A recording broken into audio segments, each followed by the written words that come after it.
kita membongkar semua kejanggalan-kejanggalan yang terjadi dengan ijazah ini. Bang Sang Haji, kenapa sih menolak damai kalau bisa didamaikan kasus ini yang sudah berlarut-larut nih kasusnya? Ini pertanyaan menarik ya Mbak. Kenapa kami menolak adanya mediasi atau perdamaian? Karena mediasi kalau ditempuh itu tidak akan menjawab inti persoalan dari perkara ini gitu ya. Inti persoalan dari perkara ini kan adalah mengungkap kebenaran atas misteri ijazah palsu yang diduga oleh Mas Roy, kemudian oleh Bang Rismon berdasarkan hasil penelitian mereka, bahwa ijazah Pak Joko Widodo disimpulkan berdasarkan hasil penelitian mereka itu adalah ijazah palsu yang selama ini digunakan oleh Pak Joko Widodo dalam mendapatkan jabatan-jabatan Tapi publik. bukannya artinya juga bisa menguntungkan Anda ketika ada upaya mediasi, kan saat ini klien Anda juga sudah ditetapkan sebagai tersangka. Justru kalau dengan mediasi ini di dalam ranah hukum pidana kan sebenarnya kita tidak mengenal istilah penyelesaian melalui mediasi. Mediasi itu kan esensinya adalah kesepakatan para pihak dan itu biasanya diambil dalam mekanisme perdata ketika muncul dispute, sengketa antar hak antara satu subjek hukum dengan subjek hukum lainnya gitu ya. Tetapi kalau kita bicara dalam konteks pidana, meskipun ada jalan untuk mediasi, tetapi mediasi itu juga tidak akan menyelesaikan pokok perkara hukum gitu. Kenapa? Karena ini kan statusnya sudah tersangka, sudah pro justisia nih loh Mbak. Oke. Sudah ada tersangka yang kemudian hari ini kita mendengar secara resmi dari Polda Metro Jaya bahwa ada pencekalan ke luar negeri yang dilakukan oleh Polda Metro Jaya. Artinya sudah ada upaya-upaya paksa berdasarkan KUHP yang baru juga. Upaya paksa kan salah satunya adalah pencekalan ke luar negeri. Ya, artinya karena sudah dilakukan upaya paksa, maka kemudian terhadap status perkara pidana ini, langkah yang terbaik yang ingin kami tempuh juga berdasarkan Mas Roy adalah menempuh mekanisme peradilan untuk memberikan titik terang supaya ijazah ini ke depan tidak lagi dipersoalkan. Artinya maju terus ya? Maju terus tanpa pantang mundur. Oke, Bang Sang Haji, kalau misalnya tadi maju terus pantang mundur sampai di pengadilan, pertanyaannya kenapa masih mempertanyakan atau menginginkan adanya gelar perkara khusus? Oh iya, hari ini Mbak ada 3 agenda yang kami lakukan ya bersama Mas Roy, Bang Rismon, termasuk juga Dr. Tifa yang statusnya hari ini sebagai tersangka, yaitu kami mengajukan 3 hal. Ya, yang pertama wajib lapor. Mohon maaf, wajib lapor karena memang tidak ditahan, dan saya perlu garis bawahi ini tidak dilakukan penahanan baik tahanan kota maupun tahanan rumah. Jadi betul-betul statusnya adalah tidak sama sekali ditahan, baik tahanan kota maupun tahanan rumah. Artinya dengan adanya status tidak ada penahanan ini, maka pergerakan Mas Roy, kemudian Bang Rismon, dan kemudian Dr. Tifa tidak dalam pengawasan penyidik. Hanya diminta kewajiban hukumnya untuk melaporkan diri sebetulnya 1 minggu 2 kali Mbak. Tapi hari ini karena adalah melaporkan diri untuk pertama kali, maka tadi penyidik mengambil langkah adalah cukup 1 minggu 1 kali aja, jadi tiap hari Kamis. Itu yang dilakukan hari ini di Polda Metro Jaya. Kemudian yang kedua, dalam rangka kita melakukan perimbangan terhadap bukti-bukti yang ada di Polda Metro Jaya saat ini, termasuk bukti-bukti dari mungkin rekan-rekannya Bang Boy, termasuk juga dari Pak Joko Widodo, kami meminta supaya Polda Metro Jaya dalam waktu dekat memberikan kepastian terkait dengan jadwal untuk dilakukan pemeriksaan terhadap saksi meringankan atau saksi ade charge, dan kemudian juga terhadap ahli meringankan. Kapan itu? Ya, itu yang hari ini sudah kami majukan permohonannya. Tentu untuk jadwalnya kami serahkan kepada penyidik, tapi kalau bisa jangan terlalu lama gitu loh. Karena kenapa? Karena tentu kami ingin juga punya effort supaya pembuktian terhadap perkara ini itu bisa berimbang gitu. Karena kan yang ingin kita cari adalah perimbangan di dalam proses pembuktian. Sehingga nanti pada saat pembuktian nanti kami juga punya bukti yang cukup gitu. Nah, itu hal yang kedua. Dan hal yang ketiga terkait dengan gelar perkara khusus yang tadi ditanyakan ya Mbak. Di dalam gelar perkara khusus ini kami minta supaya penyidik itu memberikan satu kepastian terkait dengan status barang bukti utama yang saat ini menjadi satu perbincangan nasional dan internasional, yaitu sepotong kertas ijazah Pak Joko Widodo. Apakah memang sudah disita?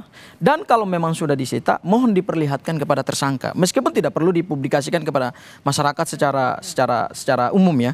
Tetapi hak tersangka adalah dia harus tahu apa bukti-bukti, terutama kita bicara barang bukti yang digunakan sebagai dasar penetapan tersangka. Dan ada hal baru juga yang hari ini dalam tadi pemeriksaan di Polda Metro Jaya, bukan pemeriksaan ya, wajib lapor ya, di Polda Metro Jaya adalah tadi dikatakan bahwa Roy Suryo CS sudah dicekal ke luar negeri, betul Bang? Iya, betul. Selama Berdasarkan berita yang kita baca ya. Selama berapa lama? Ya, selama proses penyidikan ini berlangsung. Ada dikatakan 6 bulan, 8 bulan? Itu yang kami belum tahu informasi secara resmi, hanya kita baca lewat media ya.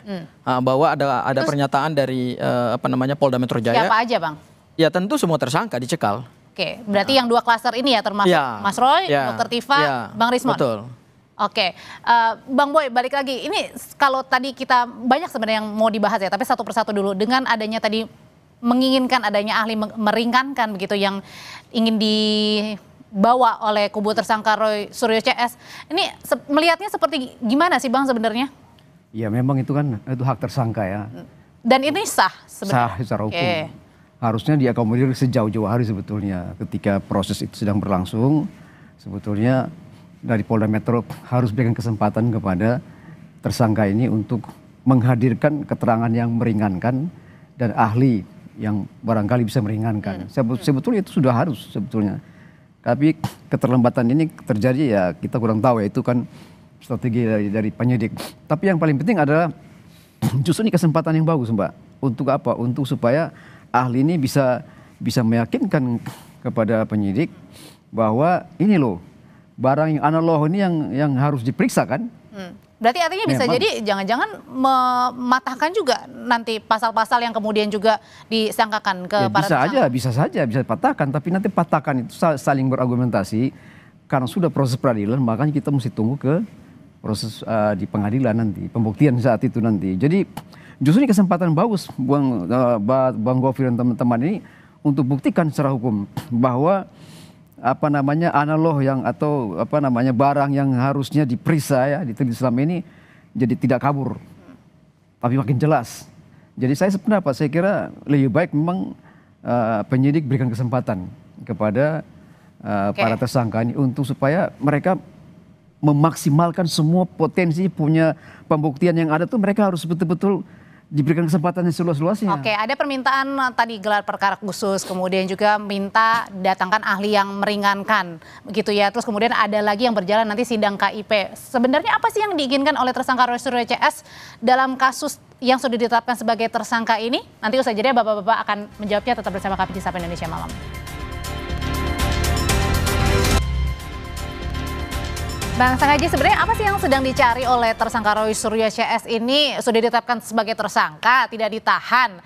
Ini kan seharusnya kemudian bisa menyiapkan ya langkah-langkah selanjutnya. Tetapi kemudian justru menantang lagi, meminta gelar perkara khusus. Ada lagi sidang KIP, meminta juga untuk dihadirkan ahli meringankan. Apa yang lagi dicari? Yang dicari adalah kita membongkar semua kejanggalan-kejanggalan yang terjadi dengan ijazah ini. Kemarin di sidang KIP, itu kan keterangan dari pihak UGM kemudian itu menimbulkan lagi keraguan-keraguan baru gitu loh. Selama ini kan kubunya Bang Boy termasuk juga Pak Joko Widodo kan bersandar pada keterangan UGM. Itu kan yang selama ini mereka pegang kan sebagai ya kita bilang itu mungkin adalah cantolan paling kuat bagi Pak Joko Widodo dengan tim pendukungnya untuk menegaskan bahwa ijazah ini asli karena sudah dideklar oleh UGM. Tetapi kemudian kita tidak berhenti, Mbak. Kita berusaha untuk terus mencari bukti-bukti gitu. Karena dengan adanya penetapan tersangka ini justru menjadi challenging buat kita adalah bagaimana kita menghadirkan bukti-bukti yang baru. Kemudian juga teknik pembuktian ini tidak hanya berdasarkan KUHP ya, yaitu pembuktian alat bukti, tetapi juga kita melakukan mekanisme yang juga dibenarkan oleh undang-undang, yaitu mempersoalkan di Komisi Informasi Pusat terkait dengan status ijazah Pak Joko Widodo yang ada di UGM. Nyatanya kan kemarin di KIP UGM mengatakan bahwa itu nggak ada di mereka gitu. Jadi selama ini yang menjadi dasar daripada pernyataan UGM bahwa Pak Joko Widodo adalah lulusan UGM dan kata rektor adalah lulusan yang membanggakan bagi Fakultas Kehutanan UGM, ya buktinya apa gitu loh. Masa semua bukti-bukti itu dibawa ke Polda Metro Jaya sih? Masa nggak ada bukti yang tertinggal di Fakultas Kehutanan UGM atau di Rektorat UGM? Ini kan jadi makin banyak kejanggalan yang harus kami bongkar gitu loh. Oke, jadi sebenarnya kalau dari Bang Boy sendiri nerima informasinya sekarang ijazahnya Pak Jokowi di mana sih sebenarnya? Ya kalau kita tahu kan ijazah Pak Jokowi sekarang ada di Polda. Belum dibalikin artinya nih? Belum. Itu kan sudah disita oleh Polda, lalu diberikan berkas perkara akan diserahkan ke kejaksaan. Jadi supaya kejaksaan yang buktikan di pengadilan kan. Nah, jadi saya kira apa yang Bang Gofir ngomong tadi soal apa tuh barang-barang dokumen-dokumen harus ditunjukkan di KIP, menurut saya tidak terwajib. Karena KIP itu hanya akan menetapkan supaya barangnya dibuka atau tidak. Jadi kita tidak punya jadi saya kira UGM tidak harus diwajibkan untuk membongkar semuanya. Itu kan strategi dari mereka sendiri. Jadi kita mesti hormati. Jadi tidak perlu dia KIP itu sih mau dibongkar, Mbak. Tidak perlu. Nanti di pengadilan baru kita bongkar semuanya. Jadi artinya dalam sidang ada dua ranah hukum yang berbeda, Mbak. Ya, saya ingin menanggapi Bang Boy. Ada dua ranah hukum yang berbeda. Di Polda Metro Jaya ranahnya adalah hukum pidana. Ujungnya adalah penetapan tersangka yang kita sama-sama sudah tahu. Sementara yang terjadi di KIP itu bukan ranahnya hukum pidana. Itu adalah satu sengketa informasi publik yang dimandatkan di dalam Undang-Undang Keterbukaan Informasi Publik ketika publik ingin meminta kepastian terkait dengan suatu informasi publik oleh lembaga yang semestinya memberikan informasi itu ke publik kemudian tidak jujur, bahkan dalam tanda petik ya berusaha untuk menutup-nutupi dengan berbagai macam alibi-alibi yang kami duga itu alibi-alibi penuh dengan rekayasa, itu kemudian dilakukan gugatan sengketa informasi publik dan gugatan itu dibenarkan oleh undang-undang. Sehingga dalam konteks pemeriksaan terhadap barang bukti atau ijazah Pak Joko Widodo sebagai satu informasi publik, ya kewajiban UGM adalah melaksanakan undang-undang. UGM itu ingat loh adalah universitas milik publik yang dibiayai oleh APBN. Itu universitas negeri. Dia punya kewajiban hukum juga untuk tunduk pada peraturan perundang-undangan. Dan di dalam Undang-Undang Keterbukaan Informasi Publik, UGM harus memenuhi semua yang diminta oleh Komisi Informasi. Karena itu kewajiban hukumnya mereka gitu. Jadi tidak benar yang disampaikan oleh Bang Boy tadi. Mohon maaf ya, tidak benar bahwa UGM tidak punya kewajiban terhadap hal tersebut. Tidak benar, menurut saya benar. Apa salahnya? Tidak wajib kok dia harus bongkar semua bukti-bukti itu. Berarti UGM melakukan pelanggaran hukum lagi tuh, Bang? Ya, bukan. Dia berkewajiban untuk menunjukkan, tetapi sepanjang yang dia miliki kan, kita nggak bisa paksa. Karena barang itu sudah disita di Polda sana, masa mesti diambil di Polda lagi? Itu masalahnya. Jadi saya kira tidak terpunya kewajiban untuk UGM memperlihatkan semuanya yang diminta. Tidak penting. Tapi kalau Abang melihat ini merupakan upaya justru dari begini, kubu Bang Roy juga nggak sih, Bang, ketika tadi mengajukan sidang di Komisi Keterbukaan Informasi begitu, terus kemudian juga meminta gelar perkara khusus, ada ahli meringankan. Apakah ini merupakan juga bentuk perlawanan yang sudah ditetapkan sebagai tersangka ini klien dari Bang Ngaji ini? Itu betul itu. Kalau saya jadi pengacara pasti saya ambil langkah yang sama. Harus gelar perkara khusus untuk buktikan bahwa apa yang dituduhkan, apa yang dijerat pasal-pasal itu dibuktikan di sana. Kira-kira cocok atau tepat. Dan di situ kan ahli akan hadir untuk melihat secara komprehensif perspektif dari ahli bagaimana. Merugikan pihak pelapor nggak sih dalam hal ini Pak Jokowi? Ya seharusnya kita semua dihadirkan. Kalau dihadirkan maksudnya Pak dalam gelar perkara khusus, artinya kedua belah pihak harus hadir. Oh, maksudnya termasuk Pak Jokowi juga gitu pihak pelapor? Ya dari kubunya Pak Jokowi harus hadir. Itu maksudnya. Lebih baik kalau Pak Jokowi hadir lagi itu. Itu keren banget itu. Ya, jadi hari ini Bang Boy, aku baru mendengar satu pernyataan dari pendukung Pak Joko Widodo yang agak beda dengan pendukung-pendukung yang lain. Pendukung-pendukung yang lain mengatakan bahwa mereka menolak dilakukan gelar perkara, tapi wah luar biasa nih. Rupanya Bang Boy udah mendukung juga nih itu supaya gelar khusus itu memang dilakukan gelar perkara khusus gitu.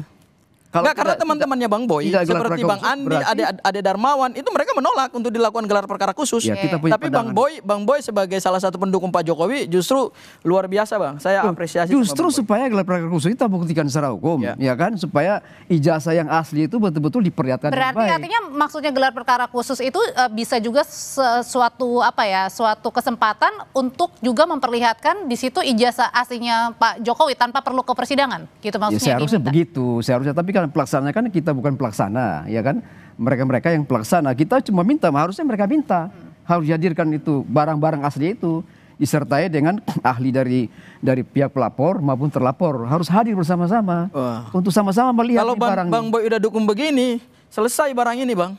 Berarti bukan selesai itu berarti gelar perkara akan dilakukan secara khusus. Gelar perkara khusus akan dilakukan.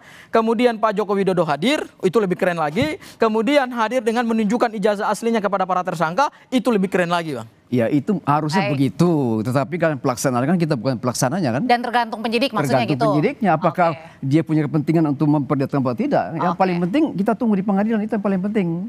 Apalagi Masih yang ditunggu di pengadilan. istilah restoratif justice itu menurut saya tidak terlalu penting itu.